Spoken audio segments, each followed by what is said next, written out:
और सवाल बहुत सीधा है, जो प्रक्रिया पूरे देश पर लागू है उससे ममता बनर्जी खुद को बाहर समझती हैं? क्या समस्या है कि भाई एसआईआर फॉर्म नहीं भरेंगे और इससे बेहतर है जमीन पर नाक रगड़ लेना? वोट डालने भी तो जाती हैं, फिर कहें कि नहीं मेरा वोट मान लिया जाए। बताइए नीलाद्री जी, ये चलेगा क्या?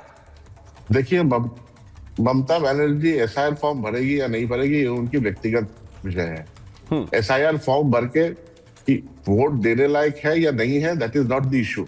इशू यहाँ पे ये है कि एसआईआर जिस तरीके से लागू करके बैकडोर एनआरसी करने की कोशिश किया जा रहा है बंगाल में, ये उनको पसंद नहीं है, ये टीएमसी को पसंद नहीं है और इसके लिए पॉलिटिकल आंदोलन चल रहा है, आगे भी चलेगा। क्योंकि ममता बनर्जी की एक वेरी क्लियर थिंकिंग है कि एक भी जेन्युइन वोटर को डिलीट आप नहीं कर सकते।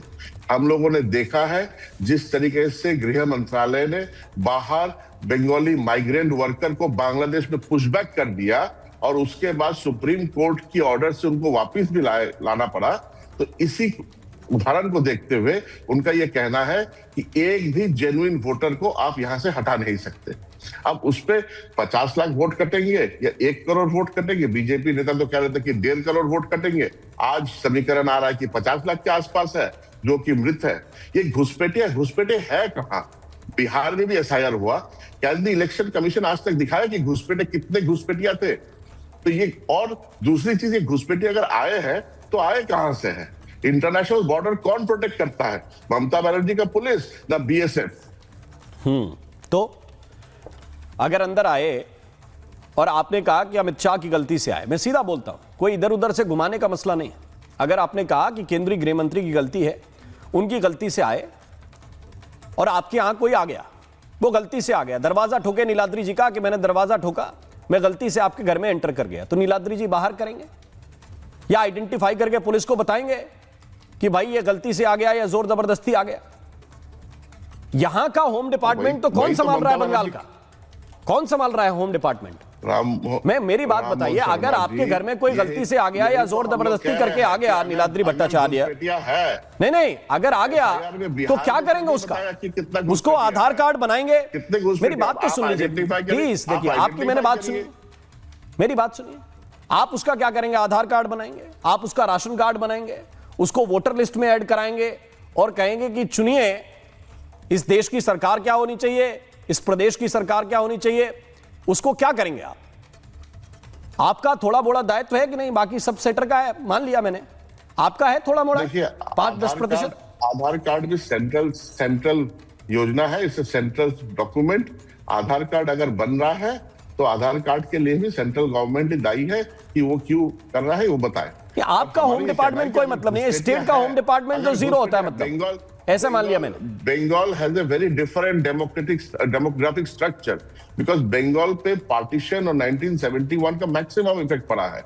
तो बंगाल में आप सिर्फ बंगाली होने के लिए अब माइग्रेंट वर्कर्स और किसी को आप बोल देंगे कि वो बांग्लादेशी है, वो हम लोग कतई नहीं मान ले सकते हैं। कैसे मानेंगे? रोहन गुप्ता, क्या ये प्रक्रिया अब तलखी में बदलने वाली है? क्योंकि वो फाइनल प्रोसेस अब होने वाला है। मैं रोक रहा हूं नीलाद्री आपको, रोहन गुप्ता रिस्पॉन्ड करेंगे। रोहन गुप्ता, क्योंकि वो फाइनल प्रोसेस अब जाके शुरू होने वाला है, जब वो मैपिंग हो रही है और मैपिंग के जरिए यह तय किया जाएगा कि 2002 में कौन वोटर था, किसका परिवार है, किसका नहीं है। ये फाइनल राउंड एक तरह से शुरू हो चुका है। रोहन गुप्ता, देखिए राममोहन जी, मैं ये जो पूरा मसला चल रहा है काफी, जैसे संसद में भी आपने देखा विपक्ष जो आवाज उठा रहा है, मैं एक थोड़ा समराइज करके, क्योंकि आपके दर्शकों को मालूम करना चाहिए कि विपक्ष ये काम क्यों कर रहा है। देखिए, जब भी बिहार में एसआईआर का डिक्लेरेशन हुआ तब कांग्रेस पार्टी के नेता और सब लोग आ गए, वोटर लिस्ट दिखाने लग गए, वोटर लिस्ट में गलतियां दिखाने लग गए, देखिए ये हो रहा है, वो हो रहा है। और फिर चुनाव आयोग ने प्रेस कॉन्फ्रेंस किया, भाई जो एसआईआर कर रहे हैं उसका पर्पस ही है कि वोटर लिस्ट की जितनी गलतियां हैं उसको निकाल के वोटर लिस्ट को सुधारा जाए, जिससे ये सब गलतियां ना हो। पहले उन्होंने वोटर लिस्ट की गलतियों के नाम से वोट चोरी हो रही है वैसा एक नैरेटिव बनाने का ट्राई किया। फिर एसआईआर हुआ बिहार में, 65 लाख नाम कट गए। 65 लाख नाम कटने के बाद में एक voter list, draft voter list जारी की गई और विपक्ष से सारी पार्टियों को कहा गया कि भाई आपको इसमें जो भी गलतियां लग रही है, आपको लगता है कि किसी का नाम गलत तरीके से कट गया है, आप प्लीज आइए हमको बताइए। और आम जनता के लिए भी सुप्रीम कोर्ट के बोलने के बाद पूरी लिस्ट जारी की गई। एक भी विपक्षी पार्टी, वो कांग्रेस पार्टी हो, आरजेडी हो, कोई भी पार्टी, कोई भी ऐसा प्रूफ के साथ नहीं ले जाके पाए कि देखिए इसका नाम कटा, और ड्राफ्ट लिस्ट था, अगर कटा भी है तो उनके पास एक प्रोविजन था, और नाम आप अपने जो प्रूफ के साथ आइए और नाम उसको जोड़ दीजिए। उसके बाद में फाइनल लिस्ट डिक्लेयर होती है, उसके बाद चुनाव होता है। चुनाव में ये लोग जब वोटिंग बढ़ती है तब ये राम मोहन जी देखे आते, देखिए वोटिंग बढ़ गया, एंटी इनकम्बेंसी, हम तो चुनाव जीतने वाले हैं। जिस दिन परिणाम आता है वापस वोट चोरी का झुंझुना पकड़ लिया।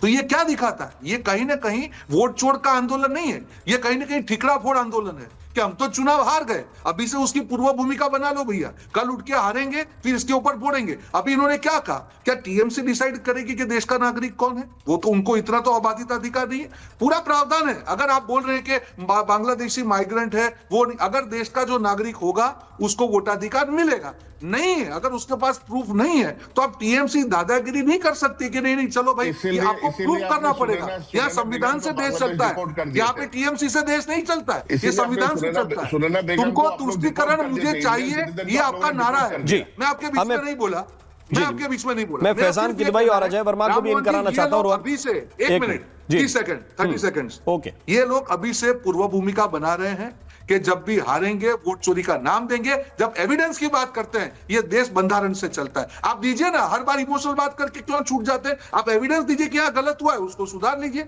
एविडेंस नहीं है पर सिर्फ हवा में बातें कर दी है। देखिए वोट चोरी से तो आप चुनाव जीत रहे थे, बिहार में ये कहा, और आखिरी चीज, बिहार में विपक्षी पार्टियों ने ये कहा कि वो हमारे 65 लाख वोट काट दिए, तो वोट चोरी से कौन जीत रहा था? वो तो फर्जी वोट थे सारे। तो मतलब एक्सपोज हो चुके हैं राम मोहन जी, और यही संसद की डिबेट के बाद जनता के सामने। ओके, फैजान किदवई मुझे बताइए, आज तो अखिलेश जी बड़ा अच्छा ट्वीट कर रहे थे। वो कह रहे थे कि पीडीएफ प्रहरी की जो जीत हुई है, और वो हम लोग लड़े, हमने मांगा, तो हमारी मांग की जीत हुई है। और ये मैंने पहले भी डिबेट में बहुत बार कहा, पहले चाहे मनोज काका जुड़े हों, चाहे अनुराग भदौरिया जुड़े हैं, कि भाई टाइम अगर ज्यादा लग रहा है एसआईआर में, तो चुनाव आयोग को एसआईआर की प्रक्रिया के लिए 2 हफ्ते 3 हफ्ते जितना मांगा जाए उतना देना चाहिए। और मुझे एक बात बताइए कि एसआईआर अगर हो रहा है, देश का वोटर वेरीफाई हो रहा है, तो इसमें इतना सिर पे आसमान उठाने जैसी तो कोई संकट नहीं। और अखिलेश यादव मुझे उस फॉर्म में दिखते भी नहीं है कि वो कोई आसमान उठाने जैसा काम कर रहे हैं जैसा ममता बनर्जी कर रही हैं। आपका क्या पक्ष है? पहले तो आपको नमस्कार, आदाब, और मैं उम्मीद करता हूं मुझे भी उतना टाइम आप देंगे जितना बाकियों को दिया। जी बोलिए। आपके शो पे आया हूं।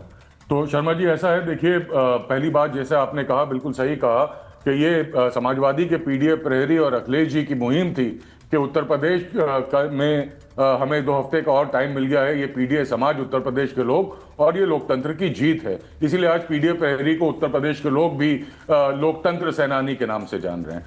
तो ये बहुत जरूरी। देखिए, प्रॉब्लम ये है कि इलेक्शन कमीशन जिस तरह से काम कर रहा है, जिस मुहिम के अंतर्गत उन्होंने एसआईआर शुरू किया था, मैं आपको बहुत सारी रिपोर्ट्स कोट कर सकता हूं। ये एक डेक्कन हेरल्ड की रिपोर्ट है साहब। वो कहता है कि ज्यादातर वोट वहां काटे जा रहे हैं उस रीजन में जहां पे ऑपोजिशन की तरफ के ज्यादा वोटर होते हैं।